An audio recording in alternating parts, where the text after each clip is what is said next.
Hello everyone, this video will be divided into two parts. The first part will be the unboxing of the Teamwendy EXFIL ballistic helmet, along with the introduction to the helmet and its included accessories. The second part will be my setup and the installation of various accessories, including the helmet cover, ballistic visor, and ballistic mandible. I've listed the timestamps here, so you can skip to the section that interests you the most.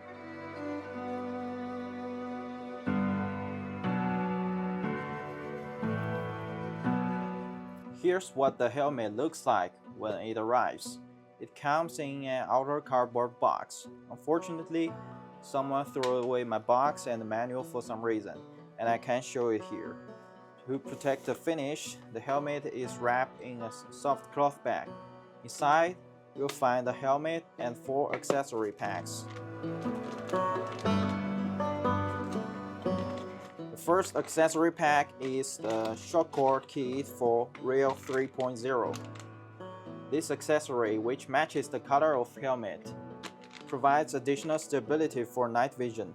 And the second accessory pack is Magpul MOE 5-slot mounting kit, essentially 2 Picatinny rails. These kits offer extra expandability for the helmet. Number 3 is the spare comfort pad kit. And number 4 is the thick finish comfort pad set. These pads are thicker than the ones that already installed on the helmet. They allow the user to customize the fit for better comfort. Now back to the helmet. The shell is made of polyethylene and other fibers in a proprietary composite matrix. The ballistic performance of this EXFIL ballistic helmet meets NIJ Level 3A standards. The color is ranger green, size 2 XL, suitable for head circumstances of 52 to 63 centimeters, and it weighs 1.25 kilograms. The outer layer of the helmet has a matte finish, similar to sandpaper, compared to my EXFIL carbon bump helmet, which has a much smoother surface. This finish is likely intended to reduce light reflection and increase friction between the helmet and its cover, securing accessories more firmly. Additionally, the piece of this helmet includes a 3-hole Wilcox W shroud, which was already installed when I received it. Quite convenient. This reminds me of when I ordered the Cry Precision airframe helmet with 3-hole pre-drill, but had to purchase and install the shroud separately. Moving on to the rails, this helmet features the 3.0 version, an upgrade from the 2.0 version. According to the manufacturer, it's 25% lighter than the older version. Teamwendy also offers parts and accessories compatible with the 3.0 rails. The ballistic visor and mandible that I will demonstrate are accessories that only fit the 3.0 rails. It is important to note that 3.0 rails on the ballistic helmets are not the same as those on the carbon or LTP helmets. Lastly, the Wendy liner system and retention system are among the best I've worn in terms of stability and comfort. Cam-fit retention with BOA fit system allows for one-hand adjustment and secure fit. I even replaced the liner and retention system of my airframe helmet with Wendy's product.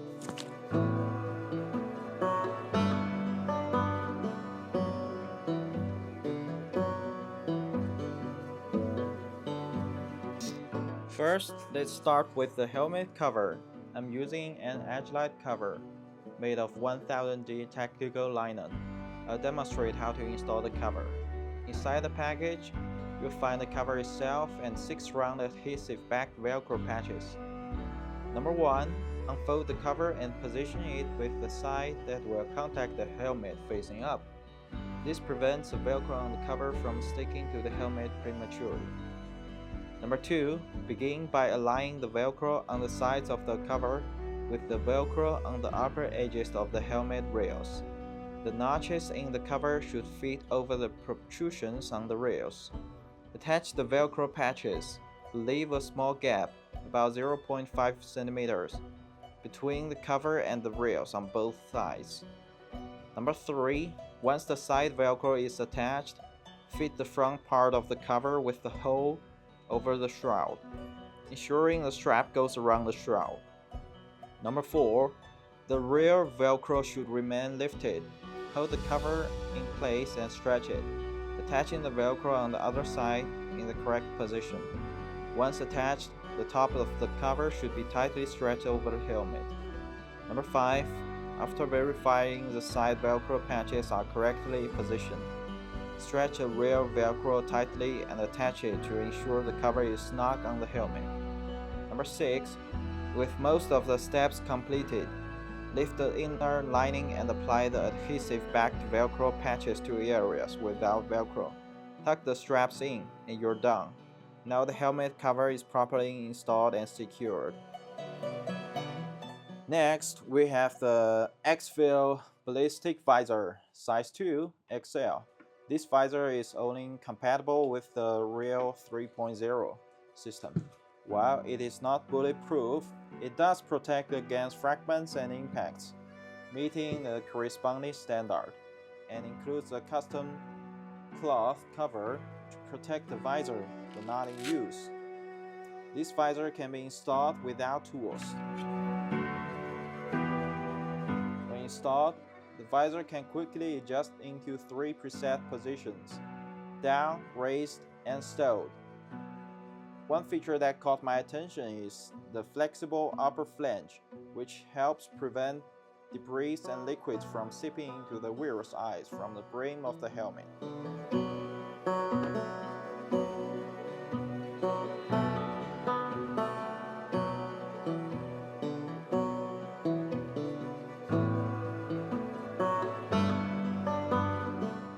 Lastly, we have the mandible, also in size 2, XL, and Ranger Green.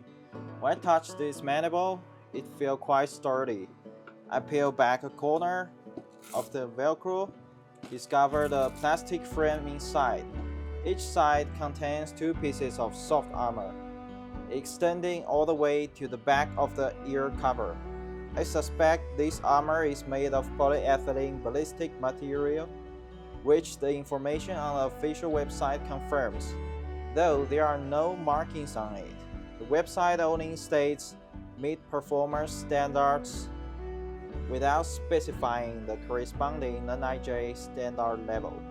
In addition to the ballistic nose guard, there is a non-ballistic all-terrain nose guard with vents to allow for additional airflow. To install the mandible, slide the front hook into the front slot of the accessory rail. Once the front hook is fully inserted, insert top tab into center slot of the rail. Then push the clip until it locks into place. Finally, this is how the helmet looks when worn. That's the entire video. If you notice any mistakes, please leave a comment to correct me. Thank you for watching. In the next video, I will show how I set up my headset and flashlight on this helmet.